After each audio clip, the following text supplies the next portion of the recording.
the door. I think this idea of an infrastructure project is very much the way of an investment project. Look, the infrastructure in this country, we all know, is going down, is really dilapidated. We also have tremendous needs for energy infrastructure. I don't understand why we wouldn't go ahead and think about a not a reasonable size infrastructure project, puts Americans to work. Most infrastructure, cement's made locally, most of that stuff. Are you talking about the WPA or the CCA? That's what it sounds like. I'm thinking, give me value for my money. Don't give me TVs for my money, right? Don't give somebody money that's going to buy a Japanese TV. Give somebody money that's going to build a bridge, going to build a railroad track that we need in this country, help, for example, wean us from foreign oil. That's where I'd like to see the money spent. And I don't mind that it takes longer term, because you know what? Recovery is longer term here. Let's bring in Rick Santelli. He and Larry Levin are both standing by on this. Rick, what do you think about some of these thoughts?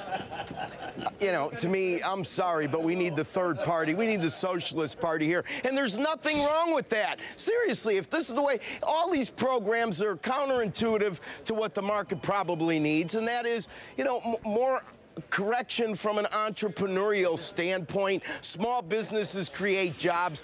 Steve, tell me one program that you're really proud of that the federal government has spearheaded. I'm being serious here. Show me the banner, the poster child for government efficiency, please.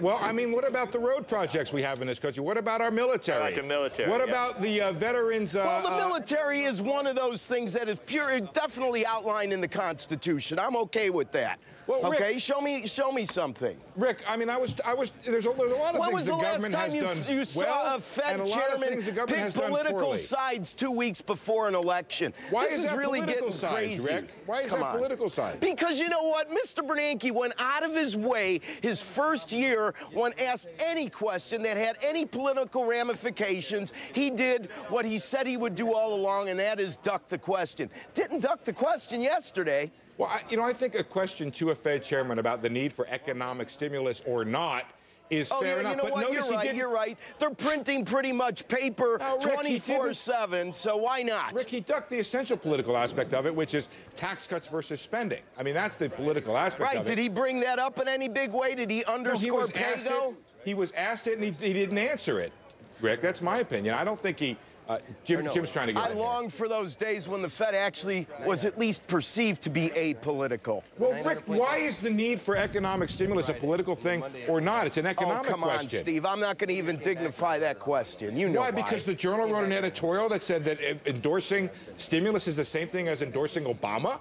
I think there are plenty of Republicans out there, Rick. I did not say that. You said that, Steve. But then what are you talking about if you always do this, Rick? You always, like, go halfway and then stop short before you say what you're saying. What are you saying? I'll go the full way. That I would like to see the Federal Reserve be apolitical. Well, what's political about what Bernanke said, Rick? What's the political part? That he endorsed the need for stimulus? Because he's endorsing a stimulus plan without any details when it's clearly identified with a party. He specifically did not endorse. I don't think it's endorsed with a party. I could see all kinds of tax cuts in there. I mean, I think the Republicans are going to step forward, and they're going to want some longer-term stuff along the lines that I was talking about, maybe infrastructure. But on the other hand, you have longer-term tax needs here. Let's build bridges, Steve. That's going to fix everything. I don't know. We need some bridges in this country. Might as well build them. I'm surprised you're not talking about rebuilding financial infrastructure. Well, we have $700 billion for that purpose, Rick. Rick, I don't like any of this stuff any more than you do. But look, it's what we appear to need here, because the doing nothing thing didn't help very much. Oh, that's right. So doing everything is the only other viable solution. No, I don't agree with that either, Rick. Come on, don't put words in my mouth. Hey, Steve, I got a quick question for you. Then get Larry in. We got to get Larry in. Oh, okay. Okay. No, go ahead. Oh, I was just going to say, you know, what happened to the initial program of trying to raise the value of good assets on bank balance sheets? What happened to that? They're going to do that. They're going to do that.